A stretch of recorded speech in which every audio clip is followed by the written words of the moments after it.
Bismillahirrahmanirrahim.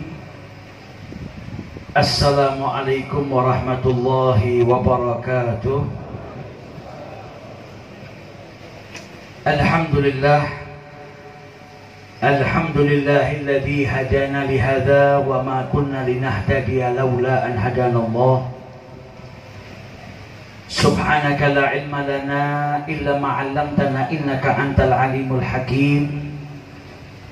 Rabbi syrah li sadri wa yassir li amri wahlul 'uqdatam min lisani yafqahu qawli. Allahumma salli ala sayyidina Muhammadin miftahi bab rahmatillah adada ma fi ilmillah salatan wa salaman daimaini bidawami mulkillah wa ala alihi wa sahbihi wa sallim ajma'in. Amma ba'du. Hadratul muhtaramin, para alim, para ulama, para habaib, para kiai, para asatid, para tokoh masyarakat, wabil khusus Al-Habib Abdullah Al-Mahdar, Al-Habib Aidrus, Al-Aidrus, Al-Habib Mustafa bin Syahab, dan keluarga besar Almarhum Al-Habib Alwi bin Abi Bakar Al-Habashi, para habaib, para asatid, hadirin wal hadirat yang dimuliakan oleh Allah Subhanahu wa ta'ala. Alhamdulillah, malam hari ini Allah izinkan kita untuk berkumpul di taman surganya Allah. Dan semoga malam hari ini menjadi petanda. Malam hari ini kita dikumpulkan di taman surga yang insya Allah kita kelak dikumpulkan bersama-sama di surganya Allah Subhanahu wa ta'ala. Amin ya rabbal alamin. Tidak diragukan majlis ini dihujani rahmat oleh Allah Subhanahu wa ta'ala. Bagaimana tidak, sedangkan puluhan atau bahkan ratusan sholawat tadi kita haturkan kepada junjungan Nabi besar kita Muhammad sallallahu alaihi wasallam. Dan beliau telah menjelaskan kepada kita bahwa setiap satu sholawat yang kita haturkan kepada beliau dibalas dengan 10 rahmat. Kalau tadi kita bersalawat sebanyak 10, ada 100 rahmat. Kalau kita tadi bersalawat kepada beliau 100 kali, maka ada 1000 rahmat. Maka selain hujan air yang saat ini diturunkan oleh Allah Subhanahu wa ta'ala, semoga rahmatnya Allah lebih banyak diturunkan kepada kita, sehingga kita tidak keluar dari majelis ini kecuali dosa-dosa kita diampuni oleh Allah dan hajat-hajat kita dikabulkan oleh Allah Subhanahu wa ta'ala. Amin ya rabbal alamin. Hadirin yang dimuliakan oleh Allah Subhanahu wa ta'ala, alhamdulillah, baru saja kita sudah dengarkan nasihat demi nasihat yang insya Allah bisa menjadi bekal bagi kita. Oleh kita kembali dari majelis ini. Malam hari ini kita kembali diperingatkan oleh Allah Subhanahu wa ta'ala. Hadirnya kita di peringatan 100 hari, hadirnya kita di majelis haul, tak lain kita diingatkan oleh Allah Subhanahu wa ta'ala, kullu nafsin dha'iqatul maut. Setiap jiwa itu pasti akan meninggal dunia. Ada yang wafat setahun, 2 tahun, 3 tahun, 100 tahun, 200 tahun, masih dikenang. Ratusan tahun meninggal dunia dan masih banyak orang yang mendoakan dirinya. Dan ada juga yang baru meninggal dunia 1-2 hari, telah dilupakan oleh keluarganya, tetangganya, kerabatnya. Menunjukkan orang-orang yang seperti itu ketika hidup tidak memberikan manfaat kepada sesama. Sebaliknya mereka para kekasih Allah 100 tahun meninggal dunia, masih saja ada orang yang berkumpul mengenang jasanya, mendoakan. Ini menjadi bukti kalau mereka adalah orang-orang yang selama hidupnya banyak menebar manfaat atau berupaya menjadi sebaik-baik manusia, khairun nas, anfa'uhum linnas, yaitu memberikan manfaat kepada yang lainnya. Dan insya Allah semakin sering kita hadir ke tempatnya orang-orang yang soleh, kelak diwafatkan kita sama seperti mereka, wafat dalam keadaan husnul khatimah, wafat dan tidak dilupakan oleh anak-anak kita, wafat dan tidak dilupakan oleh kerabat kita. Kita memiliki anak-anak yang soleh solehah yang mendoakan kita, amin ya rabbal alamin. Dan di majelis ini selain kita bersolawat kepada Nabi, kita juga mengucapkan salam kepada beliau, yang mana Nabi pernah menjelaskan kepada kita, diriwayatkan oleh sahabat beliau yang bernama Jabir ibnu Samrah. Dia mendengar Nabi Muhammad bersabda, inni la'arifu hajaran kana bi Makkah yusallimu alayya qabla an ub'ath. Nabi Muhammad menceritakan kepada kita, dulu sebelum beliau diangkat jadi Rasul oleh Allah, ada sebongkah batu, kalau Nabi lewat itu batu mengucap salam kepada Nabi Muhammad. Nabi belum diutus, Nabi belum dapat wahyu, ada batu kalau melihat Nabi mengucap salam sama Nabi, assalamu alaika ya Rasulullah. Kemudian Nabi ceritakan kepada kita, inni la'arifuhul an, sampai detik ini saya masih tahu batu mana yang dulu kalau saya lewat itu batu mengucap salam kepada saya. Mekah itu batunya juga bukan cuma satu. Mekah itu kota yang penuh bukit, banyak batunya, tapi ada satu batu yang tidak dilupakan sama Nabi Muhammad. Kenapa? Karena batu itu mengucap salam kepada Nabi Muhammad Sallallahu Alaihi Wasallam. Kalau ada batu saja mengucap salam sama Nabi nggak dilupakan, maka insya Allah kita umatnya yang malam hari ini kumpul di sini mengucap salam kepada Nabi Muhammad, insya Allah kita nggak dilupakan kepada junjungan Nabi besar Muhammad Sallallahu Alaihi Wasallam. Kita harap salam yang kita baca tadi kita haturkan kepada Nabi Muhammad, kelak ketika kita dibangkitkan di hari kiamat, Nabi melihat kita, ingat ini orang yang selama hidupnya memperbanyak salam kepadaku, dan kita harapkan Nabi ingat kepada kita dan membalas salam kita kelak dengan syafaatnya, amin ya rabbal.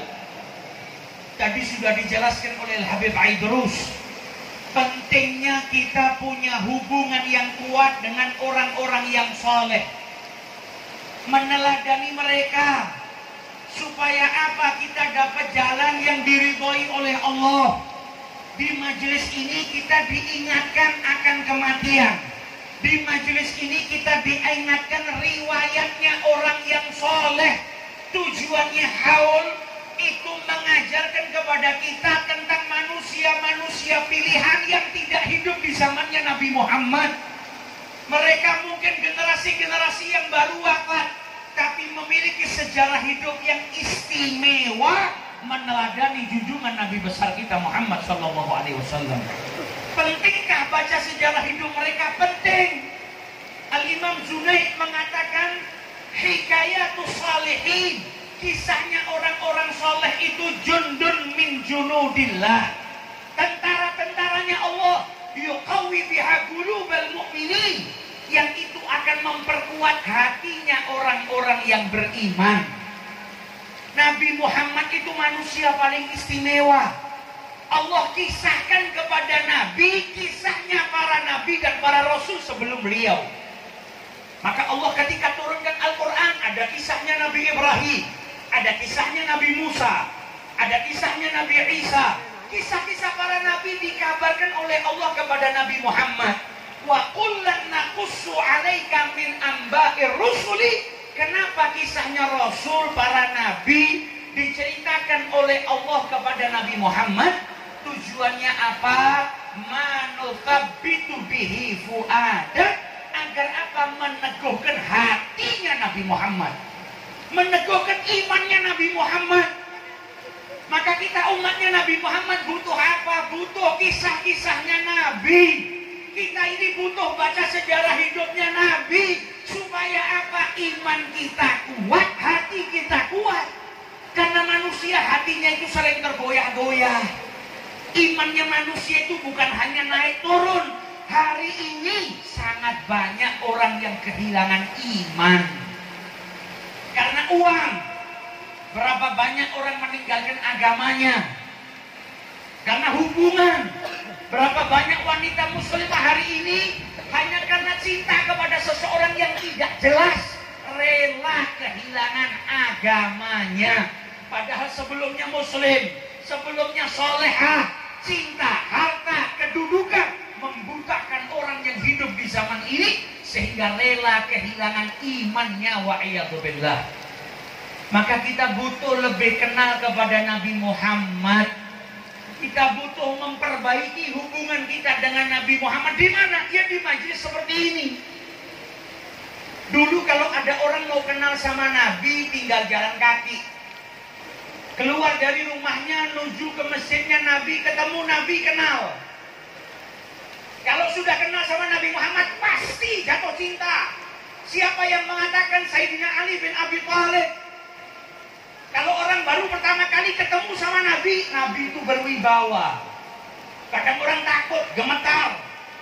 Banyak yang datang sama Nabi Muhammad, melihat wibawanya Nabi, takut. Tapi tawadhu'nya Nabi sampai mengatakan, tenang kau, saya ini bukan anak raja.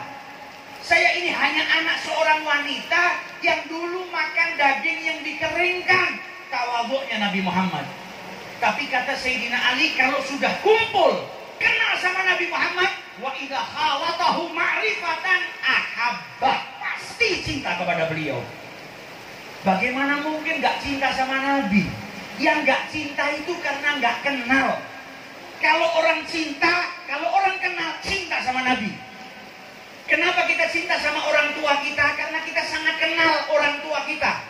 Kita itu gak cinta sama orang tuanya sahabat kita, gak cinta sama orang tuanya tetangga kita, tapi kita cinta dengan orang tua kita. Kenapa? Karena kita orang yang paling kenal dengan orang tua kita.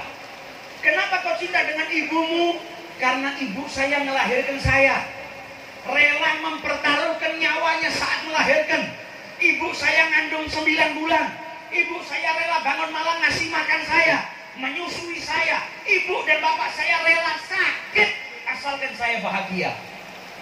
Kita tahu betapa besar cintanya orang tua kepada kita, makanya kita cinta kepada kedua orang tua kita. Yang belum kenal sama Nabi, ya nggak cinta sama Nabi. Tapi kalau sudah kenal, pasti dia akan cinta melebihi daripada cintanya kepada kedua orang tua. Kenapa? Orang tua mungkin di saat sakaratul maut lupa dengan kita.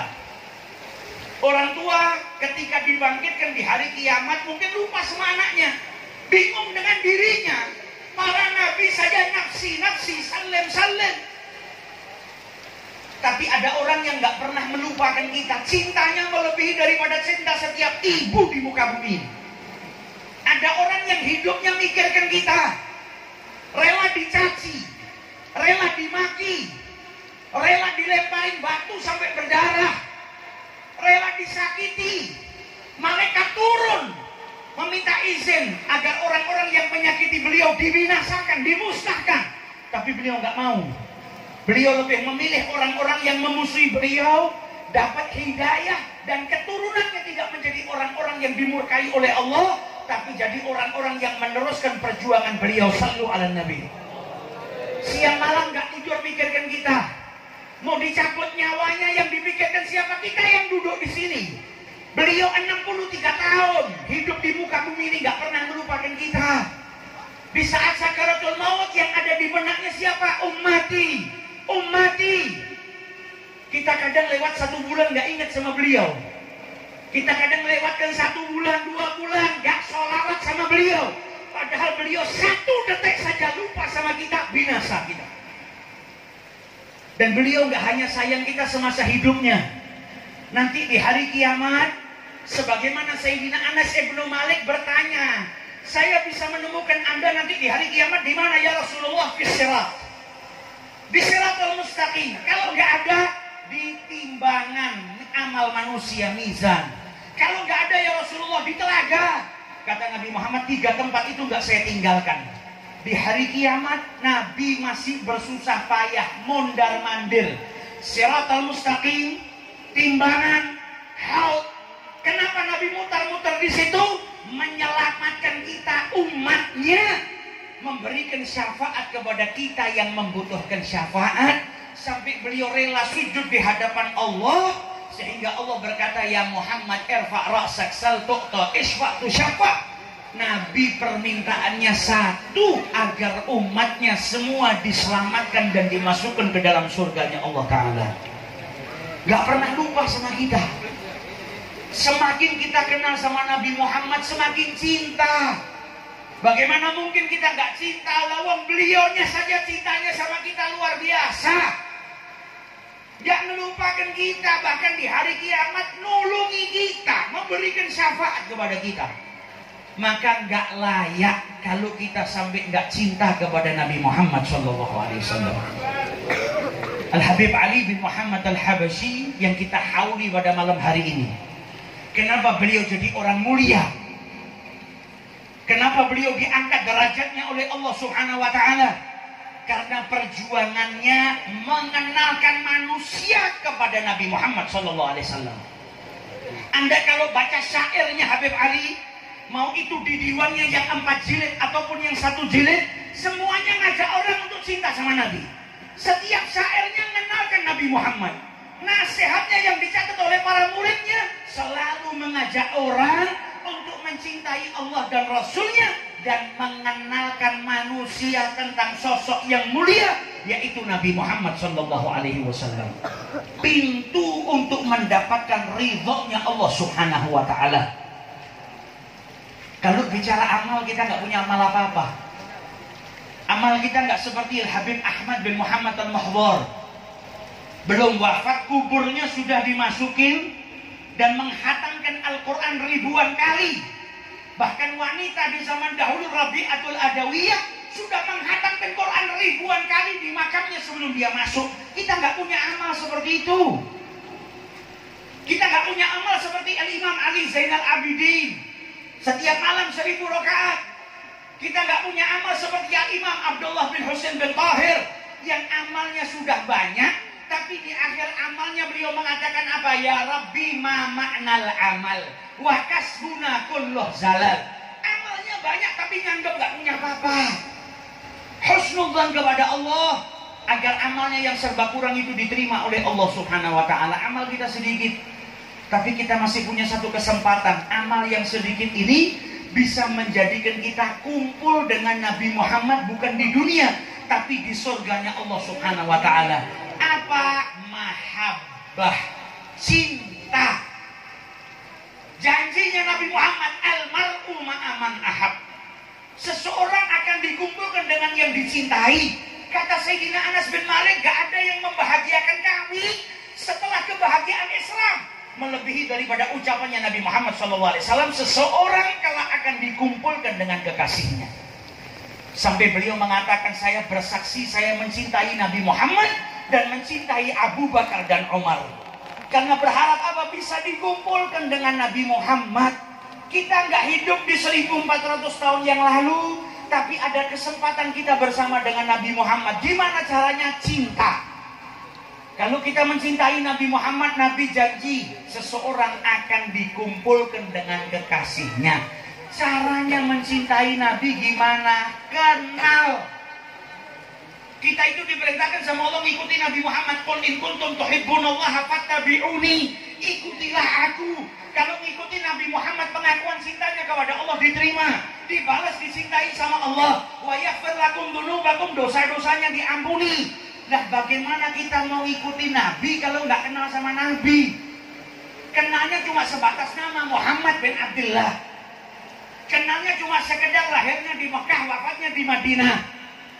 Nah, kita mau ngikutin apanya? Kita diperintahkan ngikutin Nabi. Cari tahu Nabi Muhammad.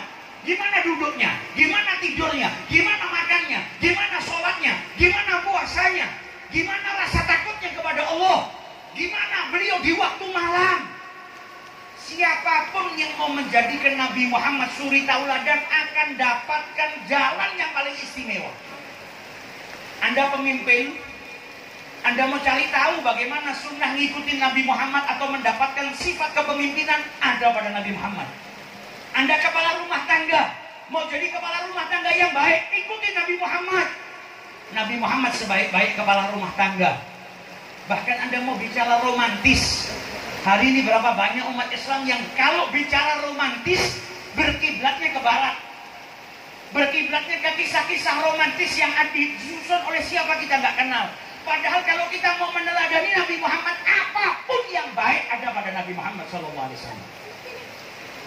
Bahkan istrinya Nabi Muhammad itu pernah mengajarkan kepada kita hakikatnya cinta. Nabi Muhammad sudah di tempat tidur bersama istri tercinta Sayyidah Aisyah. Adabnya Nabi, ketika di tempat tidur beliau minta izin sama Sayyidah Aisyah, boleh nggak saya tak bangun sebentar, saya tak sholat malam. Namanya istri, kalau suami sudah diranjang sama istrinya bahagia, apalagi suaminya Nabi Muhammad. Apa kata Sayyidah Aisyah? Kalau yang saya mau, yang kau nggak pisah sama saya, engkau di sini sama saya. Nabi Muhammad mau bangun malam minta izin sama istrinya. Ada. Tapi Aisyah, Sayyidah Aisyah memberikan kita pelajaran yang berharga. Kata Sayyidah Aisyah, kalau kamu tanya yang saya mau, ya kamu di sebelah saya. Walakinni, kata beliau, uhibbu ma tuhib. Akan tetapi saya mencintai apa yang engkau cintai, akthara mimma uhib, lebih besar, lebih banyak daripada apa yang saya cintai. Sallu ala Nabi. Mencintai apa yang dicintai oleh kekasihnya melebihi daripada apa yang dia cintai, itu hakikatnya cinta. Kalau kita ngaku cinta sama Nabi Muhammad, harusnya kita mencintai apa yang dicintai oleh Nabi Muhammad melebihi daripada apapun yang kita cintai. Apapun yang kita cintai nomor sekian. Yang terpenting apa yang dicintai sama Nabi dan apa yang dibenci oleh Nabi Muhammad SAW. Maka dari itu Imam Sanusi dalam kitabnya Muqaddimah menjelaskan manhajnya para sahabat Nabi itu mengikuti Nabi Muhammad tanpa tanya, kenapa kok harus begini? Apa sih manfaatnya? Sahabat Nabi kalau melihat Nabi gini ikut. Gak pakai cari tahu ini manfaatnya apa, hikmahnya apa. Mereka paham betul apa yang dilakukan sama Nabi paling baik, apa yang ditinggalkan sama Nabi itu sudah tidak baik. Apapun itu. Nabi Muhammad pernah ngelepas sendalnya, mau sholat, para sahabat gak pakai tanya, semuanya ngelepas sendal. Nabi Muhammad sebelum cincin emas bagi laki-laki diharamkan, sebagaimana diriwayatkan oleh Bukhari, Nabi Muhammad punya, dipakai. Setelah dilarang sama Allah, dicopot, dilepas. Sahabat gak pakai tanya, kenapa kok dilepas sama Nabi? Apa itu jelek? Apa gak pantas? Apa Nabi bosan? Enggak, Nabi ngelepas, semuanya serentak ngelepas. Bahkan urusan makan, Anas Ibnu Malik meriwayatkan, saya pernah ikut makan sama Nabi, dijamu makan sama seseorang khayyat penjahit. Makanannya apa? Roti terbuat dari tepung, marak, kuah, dan di situ ada labu. Maka aku lihat Nabi Muhammad yatatabau dubba, makan labu itu kok suka sekali Nabi. Kata Sayyidina Anas bin Malik, mulai dari sejak itu, ya saat itu masih kecil, sampai hari ini saya masih suka sama labu. Bukan karena labu itu enak, bukan karena masakannya lezat, tapi karena apa? Itu disukai oleh Nabi Muhammad SAW. Apa yang disukai sama Nabi menjadi kesukaannya para sahabat. Nabi gak suka Abu Ayyub ngasih makan ada bawang putihnya, bikin bau mulut. Nabi Muhammad bicara sama malaikat. Nabi Muhammad orangnya bersih. Nabi itu gak mau ganggu manusia, bahkan dari aroma mulut. Jadi sudah dijamin mulutnya Nabi gak pernah nyakitin hatinya manusia. Bau mulut saja dijaga, apalagi yang keluar dari mulut. Nabi Muhammad gak mau makan. Abu Ayyub tanya, aharamun huwa? Apa ini haram? Kata Nabi Muhammad, enggak, kau makan enggak apa-apa. Kalau saya enggak mau makan. Kenapa? Enggak suka, Nabi enggak mau sama baunya. Apa kata Abu Ayyub? Kalau kau enggak suka, saya enggak suka ya Rasulullah. Tadinya suka, tapi Nabi nggak suka, jadi nggak suka. Nah ini mahabbahnya para sahabat-sahabatnya Nabi Muhammad. Nah kita hadir ke majelis maulid tujuannya apa? Kenal sama Nabi. Bisa nggak kita cinta sama Nabi? Bisa. Loh kita kan nggak hidup di zaman beliau, bisa. Berapa banyak orang zaman sekarang yang nggak hidup di zamannya pahlawan tapi cinta sama pahlawan? Berapa banyak anak muda, saya sering lihat, saya nggak mau bicara politik, perumpamaan. Berapa banyak anak muda zaman sekarang pakai pakaian gambarnya Presiden Soekarno.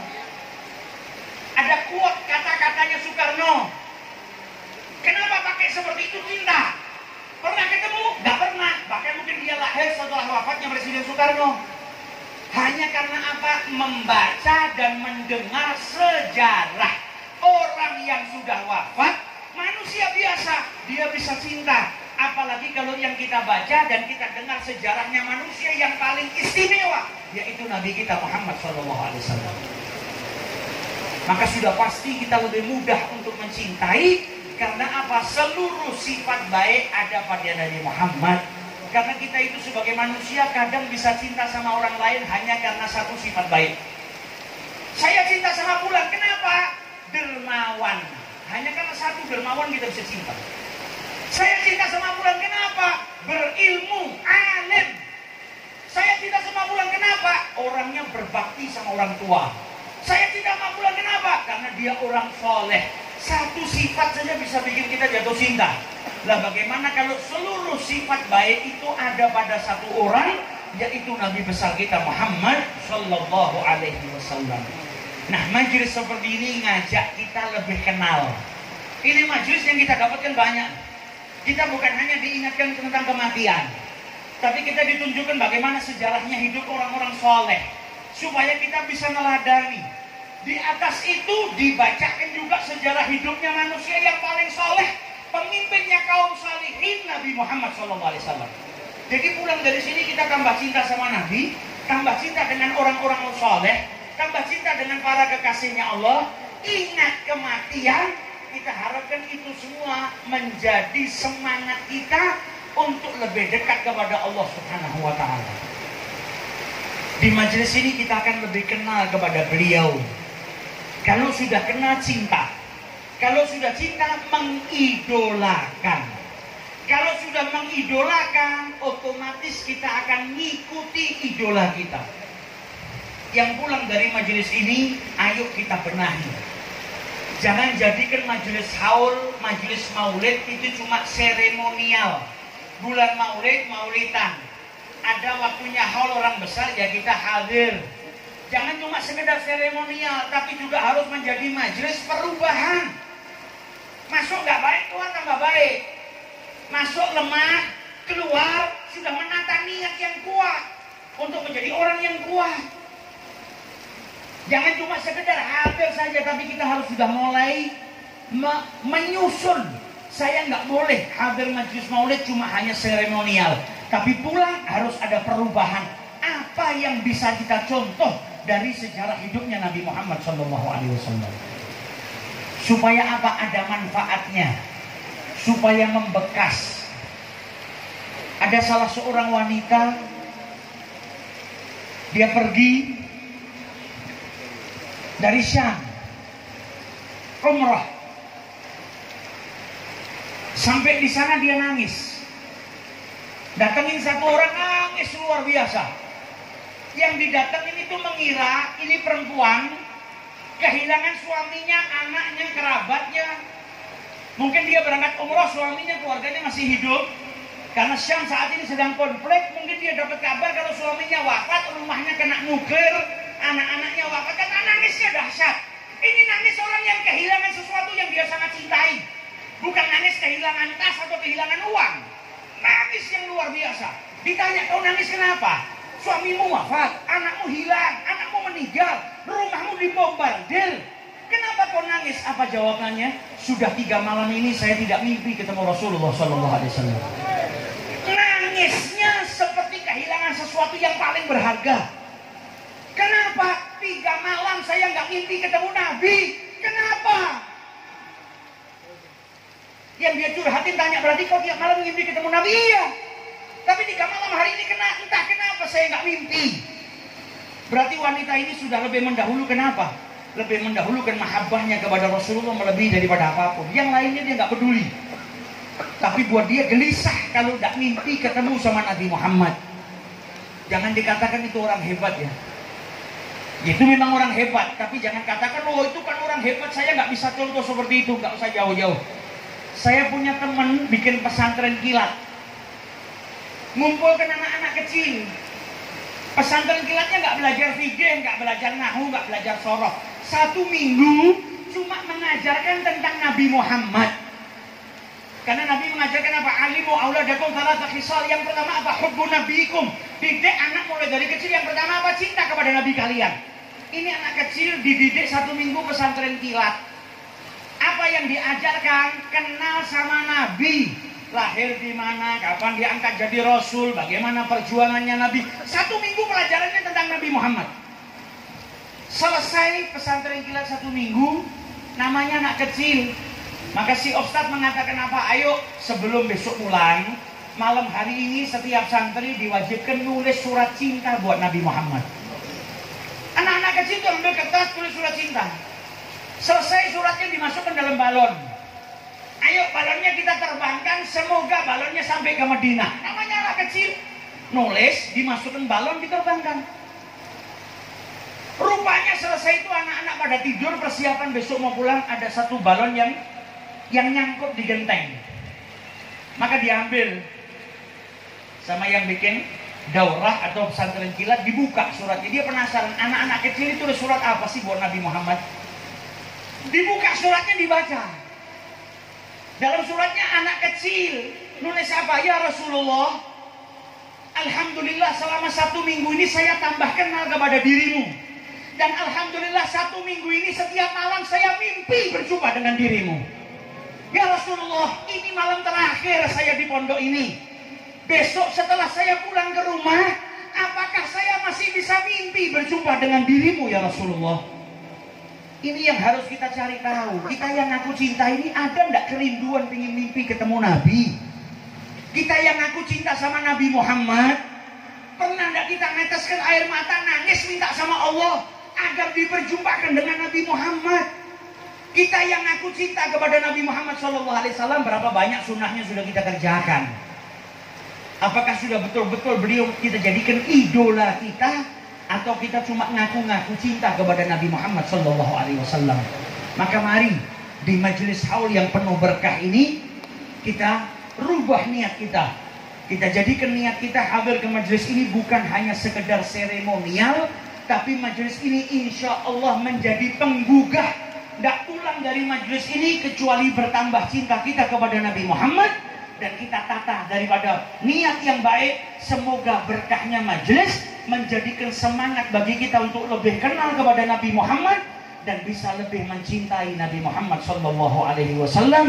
Dan semoga mata-mata kita yang masih berlumuran dosa ini masih diizinkan oleh Allah Subhanahu Wa Taala untuk melihat wajah Nabi besar Muhammad SAW di dunia sebelum kita berpindah ke alam al-akhirah, atau paling tidak kita diperjumpakan kepada beliau di dalam mimpi berjumpa dengan Nabi besar Muhammad SAW. Dan semoga kelak kita dibangkitkan di barisan beliau, masuk surga bersama beliau, nadkhul ma'atoha wa alih fi sufufil awwalat ma'ahum daiman fi daril wa daril akhirah. Dan semoga setiap hajat-hajat kita dikabulkan oleh Allah Subhanahu Wa Taala dan keluar dari majelis ini menjadi para pecinta-pecinta hakikatnya Nabi Muhammad SAW. Amin ya rabbal alamin. Wal afu minkum. Wassalamualaikum warahmatullahi wabarakatuh.